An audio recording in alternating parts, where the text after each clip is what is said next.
May plano ka bang bumiyahe soon? Heto ang pinakabagong update tungkol sa e-travel registration para sa taong ito. Tandaan, kailangan pa rin ang e-travel, kaya mas mabuting gawin mo na ito ng maaga para iwas abala sa airport. May balita rin na baka hindi na kailangan ang QR code scanning. Ayon sa pinakabagong impormasyon, hindi na kailangan ang QR scan.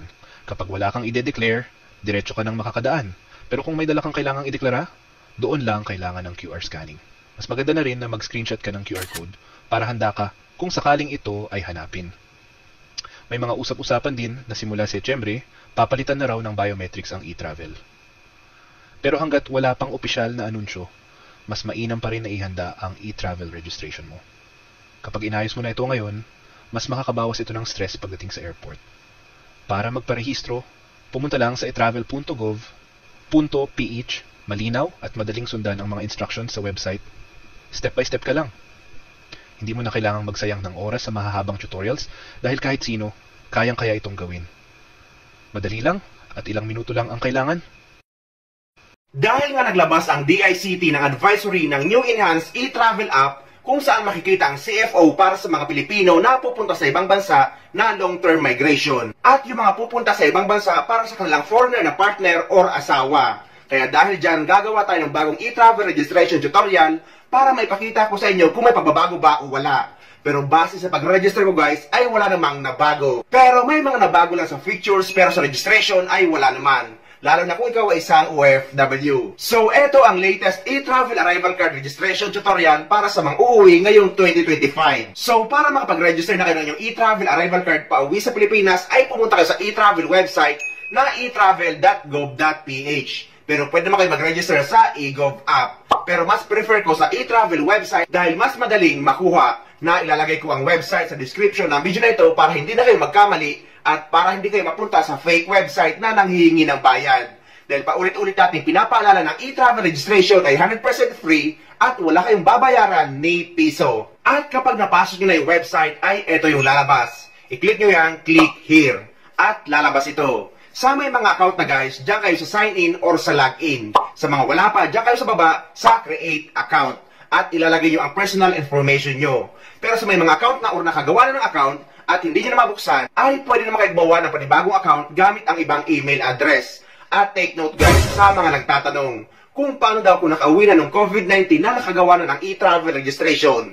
Kailangan pa rin daw ba gumawa ng account? Ang sagot guys, ang e-travel account or ang paggawa ng e-travel account ay nagsimula lang ng February 1, 2024. So, kung nakauwi ka ng COVID-19 time at nakagawa ka na ng e-travel, ay hindi pa i-consider as account. Dahil noon ay pwede ka mag-register direct sa e-travel gamit ang kahit anong email address. Pero guys, ngayon simula February 1, 2024, ay kailangan nyo na gumawa ng e-travel account at permanent account nyo na yan sa e-travel. So, bawat travel nyo ay dyan na kayo mag-register or mag-declare ng new travel declaration kung pauwi man sa Pilipinas or pabalik sa ibang bansa. So, sa may mga account na nakagawa na ng e-travel account simula February 1, 2024 hanggang ngayon at uuwi kayo sa Pilipinas ay kailangan nyo lang mag-login sa inyong e-travel account. Kung tandaan nyo pa ang inyong email address at password. Kaya importante ngayon guys, kapag gagawa kayo ng e-travel account, ay save nyo ang inyong password at email address dahil kailangan nyo yan kapag magta-travel kayo dahil kailangan nyo mag-login sa inyong e-travel account para makapag-proceed kayo sa new travel declaration. Pero sa mga wala pang account at walang idea kung paano gumawa ng account, ay meron akong video tutorial guys na ilalagay ko sa description ng video na ito na napakita ko doon kung paano mag-register sa e-travel or gumawa ng account mula sa umpisa. Ito kasi guys na ituturo ko ay yung may mga account na sa e-travel. So after nyo malagay ang inyong email address at password, i-click nyo yung login at lalabas ito. I-click nyo yung new travel declaration.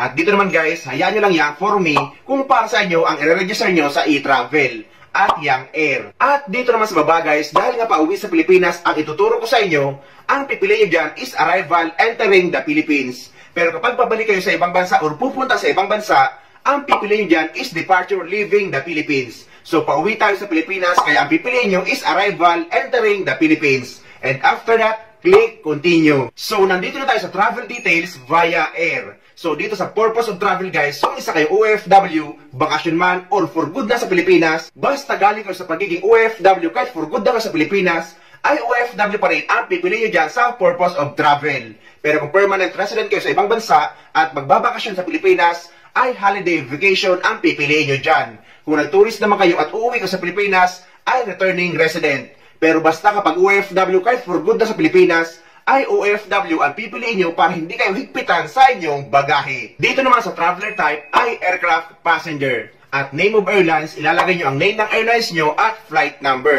I-type nyo lang dyan guys ang airlines nyo at flight number at lalabas na dyan ang pagpipilian. Basta ang ilalagay nyo ay yung airlines na magdadala sa inyo sa Pilipinas. Sa mga nagtatanong naman dahil marami nagkakaproblema dito na nilagay naman nila kanilang flight number at airlines name pero hindi pa rin makapag-proceed, nagkukulay red pa rin. Ang gawin nyo guys, i-click nyo na yung X sa gilid at i-retype nyo. At magiging okay na rin yan. Dito naman sa origin, ilalagay nyo ang country of origin nyo, airport of origin at departure flight. Sa country of origin, kung dito kayo sa Dubai or Abu Dhabi, ang ilalagay nyo ay United Arab Emirates. Hindi pwedeng Dubai United Arab Emirates at hindi din pwedeng Abu Dhabi United Arab Emirates. Dahil ang pangalan ng bansang ito ay United Arab Emirates lang. At dito naman sa airport of origin, for example, Dubai Airport kayo, ay ilalagay nyo dyan ay Dubai Airport. At yung flight date nyo pauwi sa Pilipinas na makikita nyo sa inyong ticket. Dito naman guys sa transit or with transit, i-click nyo lang yung small box kung meron kayong connecting flight.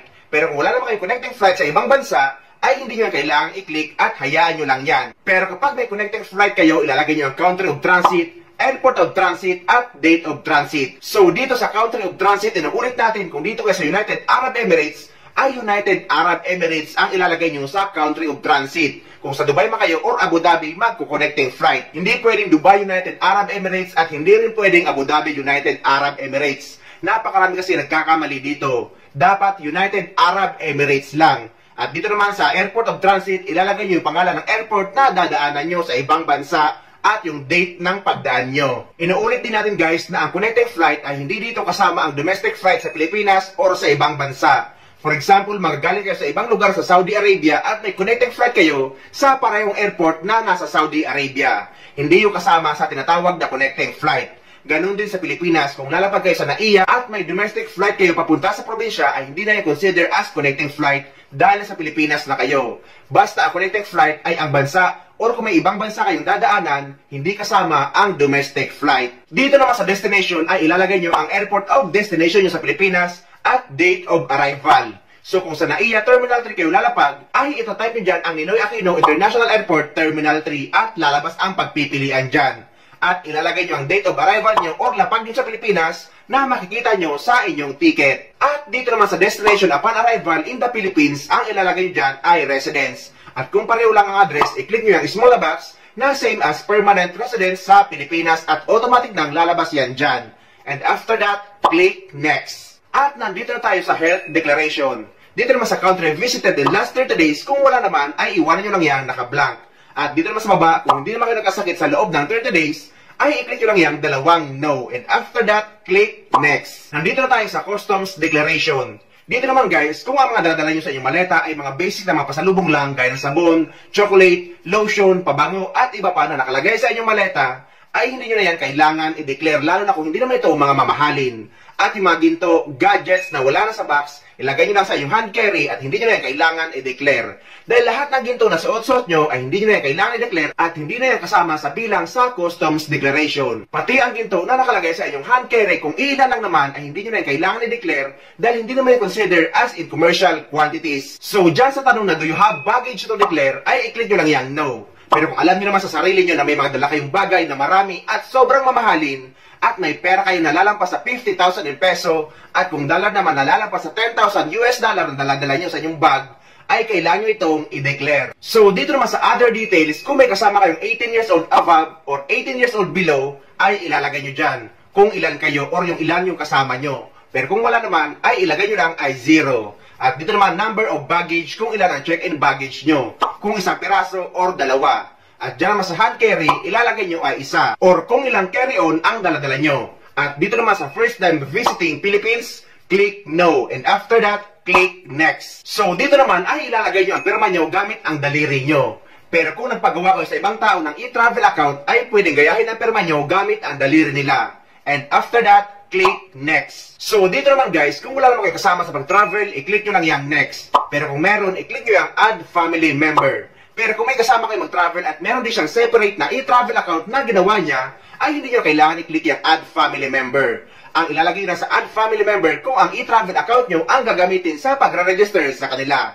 So kung wala na kayong kasama sa pag-travel, i-click nyo lang yan next. At dito naman na you haven't selected any family member for this registration. So kapag wala kayong kasama, i-click nyo lang yan yes. Andito na tayo sa New Travel Declaration Summary. Kailangan nyo lang i-double check lahat ng mga information at kapag okay naman, i-scroll nyo, i-click nyo yung Submit. At lalabas na ito, congratulations! At kasunod nito ang inyong e-travel arrival card QR code. Ang mapapansin nyo dito sa QR code, ang sinasabi nating bagong features ay makikita nyo dyan ang no UEC at ang validity or expiration date.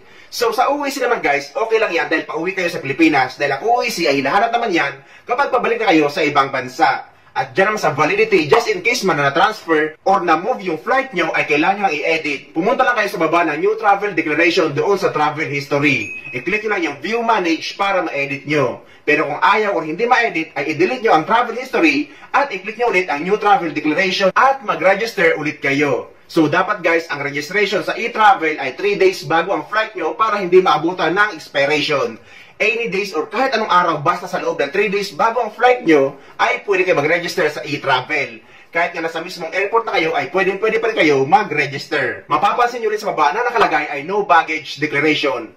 Ang meaning ba nito na wala kayong dalang bagahe? Ang sagot guys ay hindi. Nakalagay lang dyan na no baggage declaration dahil wala nga kayong dineclare sa customs declaration. Pero hindi ibig sabihin nito ay wala kayong dalang maleta o nawawala na ang bagahe nyo. Wala namang problema yan dahil yan talagang lalabas dahil wala naman kayong dineclare na mga mamahaling gamit. Tungkol naman sa CFO na in-announce ng DICT na lalabas ang features ng e-travel.